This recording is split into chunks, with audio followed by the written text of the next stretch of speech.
Hey, how's it going there, YouTube? Leonard here, backing onto the deck file for you all after a long time of doing this. Sorry for not uploading too much content. I do have a few matches up there for you, and there is one random game of White Schwartz between me and my awesome buddy Tyler, Mr. Nelson, but I now have my hands clutched around this amazing Harri deck that you have all been asking me for, and my opinions on how it should be played, and my viewpoints on it. So without further ado, let's get into it. And I will set the strides apart.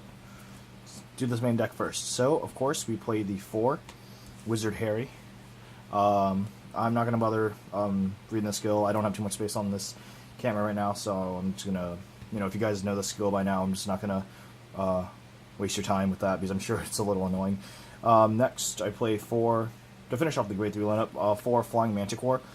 This deck has a little bit of a search issue. There's not necessarily a great search engine in this deck other than random blind soul charging, so you can use this card as a generic Vanguard to search out the things that you need. Its skill is GB1, counterblast 1 after this unit attack hits on the rearguard circle. Soul charge 1, choose 1 card from your soul and call it to rearguard circle and it gets plus 2000 power. And at the end phase, well, everything in this deck when it calls off from the soul, all of them go back inside the soul at the beginning of your end phase. Excuse me. And the secondary skill is, it's a generic skill. Counterblast 1, soul blast 1 when he's placed on Vanguard circle. Look at the top 5 cards of your deck and search for 1 card with the Magi ability, put it to your hand, or reveal it to your opponent so, let them know it's Magi and you're not trying to cheat them out. Put it to your hand, shuffle your deck. So, yeah, he's just a searcher. Other than the other generic 3 that we got that calls out from the soul, you need to stabilize what you have in your hand as well as in the soul in this deck. It's a smart way to play, so I definitely find Flying Manticore to be a great card. Next, I play 4 Darkside Princess. I know many people would just want to play this at 3, but I find this as an amazing card at 4. It's an amazing heavy beater, especially since it's not GB restricted. And there are far too many combo plays that you can do along with this, along with another card, with other cards in the grade 1 lineup, so I find 4 being a lot better than 3. Next, only because I see him too much, I cut Flying Paraton down to 3, and I know this might give you guys the urge to dislike this video, but I honestly do not see Flying Paraton to be so much of a 4 of, simply because I see him enough, and I can call him out from the soul enough, and he's not necessarily great to have at 4, because you really only need 1 or 2 of him every game, because you can use him constantly, over and over again, if you play your cards right.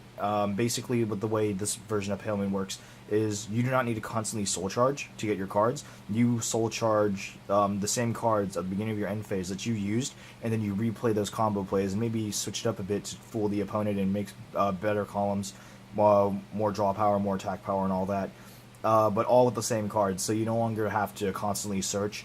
So with Flying Paraton going back inside the soul, if you do not have another, if there are cards that have probably retired yours when it's sit on board and it's still a sitting duck, then of course you can play more, but I find 3 to be just enough. Next, we play 2 Crescent Moon Juggler. Crescent Moon Juggler is the grade 2 for Harri. Its skill is Counterblast, GB of course, Counterblast 1, Soul Blast 1. When he's placed on Rearguard Circle, if you have a Vanguard with Harri in its card name, you may Soul Charge 1, choose a card from your soul and call it to Rearguard Circle, and this unit gets plus 2000 power, so it becomes a zone 11k beater, and of course the card called out from the soul goes back inside the soul at the beginning of the end phase. I'm really glad that Harri eventually got his support, and it's much sooner than we thought because this came out just the next set that Pale Moon got their amazing stride support.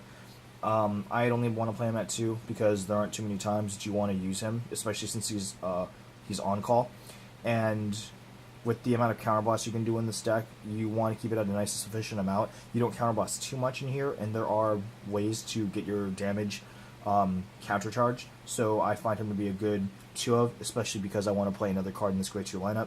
That is 2 Jacqueline. Jacqueline helps so much in the game because she's basically a free call for a counterblast, and the card stays out, so when the card stays out, you obviously want more means to put stuff back in, so you'd use her skill to bring out your Darkside Princess or another card that revolves around putting out more cards from the field that have already attacked or are already at rest, put them back into the soul, call them back out, use more calling plays, have more power plays with your princess and whatnot, or possibly a combo with another Moon Juggler since he is not limited to only once per turn.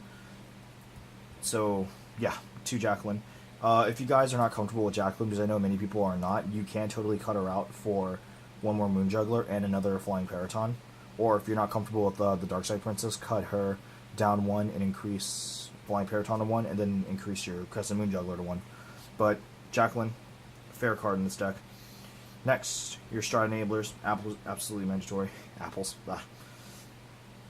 Then your Purple Trapezes. I was originally going to play 3 and 3 up, 3 3-ofs, and play 2 Intensely Sweet Clown, or Insanely Sweet Clown, I'm not sure what its name is.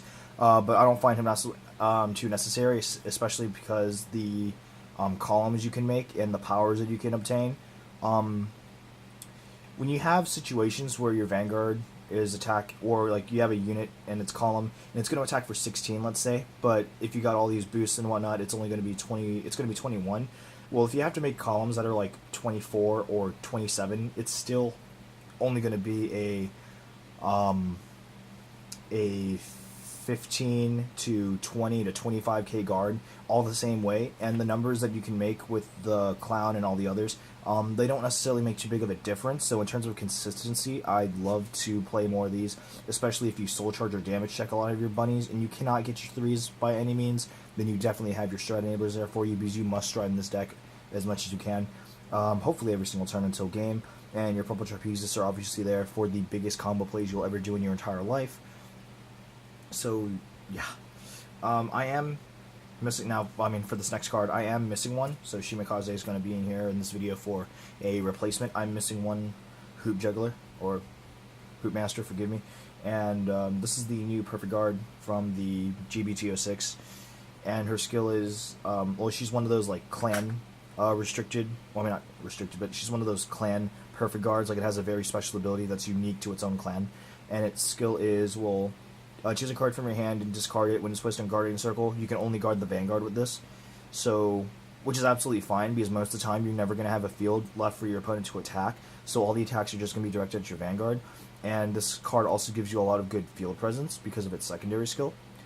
It's GB1, counterblast 1. When it's placed on Guardian Circle, if there's another copy of her in the drop zone, you choose any card from the soul, especially grade 3, and it goes to the front row, and as stood, and it gets the plus 5,000 shield and intercept ability, which I think is absolutely amazing. So if you have to put this Flying Manicore, another copy of Harri, out there, you totally can, but then again, it'll only be a 5k shield, so might as well go for like triggers that you soul charge. It's a good way to get those out. She's just another way to bait out more shield, and she's also a magnet, because the card you call out, your opponent might target that in terms of attack. But then again, the card, if you do not use it, it does go back inside your soul, so you don't need to worry about it sitting out on your opponent's turn with the combos that you could not do. So, yeah. 4 Hoop Master, sorry, again, that I only have 3. Next, 2 QD Paratrooper. QD Paratrooper's effect is GB1. Magia, when this unit is placed on Rearguard Circle, will do the effect of a Magia ability. If you have a Vanguard with Harri in its card name, you soul charge 1, choose up to 1 card from your soul, another card other than her from the soul, call it to Rearguard Circle, and the unit gets plus 5,000 power. Oh, I'm sorry, it has to be, it's called a Rearguard in the same column as this unit, and that unit gets plus 5,000 power until end of turn, and then that unit goes back inside the soul at the beginning of the end phase, so you can combo her off with your Dark Side Princess, and you can make her a 19k beater, boosted by 7, that's already a 26k column you can make every single turn, and then she has to go back inside the soul.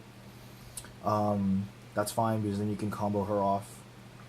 Combo her off again with Jacqueline or Crescent Moon Juggler if you can get another call out from the hand or soul, because it says it's been displaced in Rearguard from anywhere. Then you call out your princess again, or call out another QD Paratrooper, make the same plays again. Paraton can do it, and yeah, that's pretty much it. 2 QD Paratrooper. Alright, now to go on to the triggers. Play 4 Poison Juggler, just 4 critical triggers. It has a Margal skill, put it in the soul, give any unit plus 3,000 power.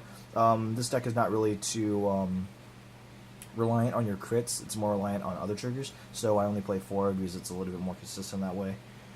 Next, 2 draws, because this deck has no draw engine, only a search, and that's just Manticore if you play in my Vanguard Circle, so 2 Kitten Juggler is fine. Next, we play 6 stands. 4 Sky High Walker, this is your means of unflipping damage, and 2 Feast Hammer because it also has a Margal skill and you can combo off silly stuff with that as well. And finally, of course, to round up the trigger lineup, there are 4 heal triggers. And for the starter, it is Cat Knight and High Boots, Puss in Boots. Its skill is Magia. It activates inside the soul, GB1, and when your other unit is placed on Vanguard Circle, or in other words, when you stride, you may call this card out to Rearguard Circle as a free unit, but it goes back inside the soul at the beginning of your end phase. And it's GB1, when it's placed on Rearguard Circle from the soul, choose up to 1 card from your soul without his name, so another card, and call it out from the soul, and then you put this guy back in. So, and then the card you call out also has to be put back inside the soul. So he and himself is a +2 because he calls himself out for free, and then you can put it back in if you don't want him, and then get another card out. Okay, that's pretty much it for the main deck. It's fairly simple. I know many people would like to play less stands, especially these, and maybe take out 2 of these, 1 of these, and definitely play more crits. If you want to play more crits, it's absolutely fine, but this is just my preference because I do not see crits being too important in this deck. Okay, next for the strides, I will cover the one-ofs. First, there's 1 Amanda and 1 Clifford. Clifford's going to be Amanda eventually, but I'm still testing out with Clifford because Clifford is a great card because you can use this off powerfully with your Darkside Princess, but I do not like the fact that he does keep the card that you call out into Rearguard Circle. So if you do call out a nice beater or a really good key card in the deck from your soul, it's going to stay out there to get hit unless you call it out to the back row, but that's not really a smart thing to do because the new card gets plus 2,000 power. But the fact that it does not go back inside the soul is a little bit of an issue for me, unless you get Darkside Princess. So, yeah, just 1 Clifford, might put it back to Amanda, because whenever I get Clifford off, or whenever I choose to do Clifford, I am never getting my Darkside Princess. So, yeah. Next up, of course, you have your 1 Dragon Masquerade Harri. Absolutely a key card to play. It's still ridiculously expensive to this day, but with all this new support, I would not blame it. And because of the new increase, if you guys have not seen my previous video with the shock face, there's going to be an increase in the stride zone. So I see Blizza as becoming an absolute key card in the stride zone, at least one of for now, because ever since what is it? Not Generation Stride, Soaring Set of Gale and Blossom. Thank you. Whenever that set. Once that set came out and Blizza was introduced, everyone was playing at least 1-2 Blizza because Blizza was like your main finisher if your stride could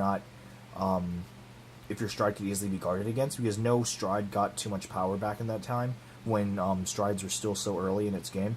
So Blizza was obviously going to be your main finisher because you can hit off for a ridiculous amount of power just in your Vanguard column as Blizza alone. So with the new increase in your stride zone, Blizza, I say, takes up a nice 1 spot in the now 16 spaced G zone. So that's definitely a good one up there.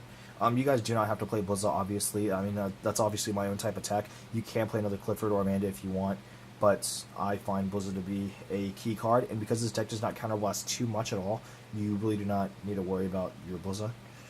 Next, we play the 2 Lunatic Dragon, of course. If you do not know his skill, it's Persona Flip 1. When this unit is placed on Vanguard Circle, you may pay the cost. If you do, whenever a card is called out from the Rearguard Circle, they get plus 2,000 power, and GB3, he just gets 1 crit.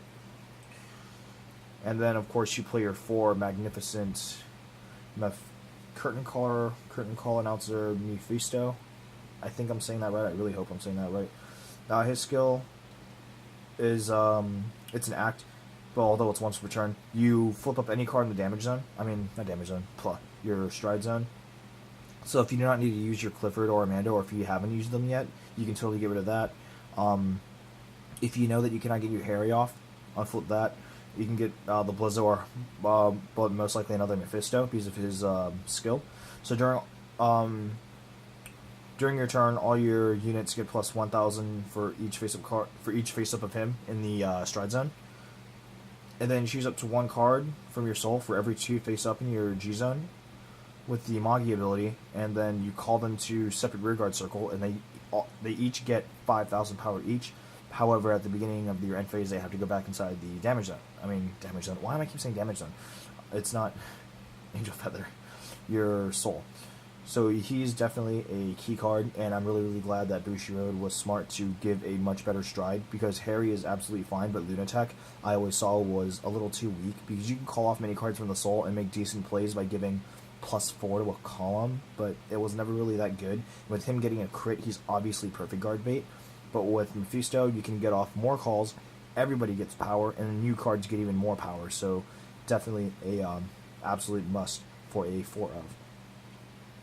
Anyways, guys, that's pretty much it for the deck profile. I hope you all enjoyed. This is definitely something new to me, and also a lot of fun. So hope you all enjoy.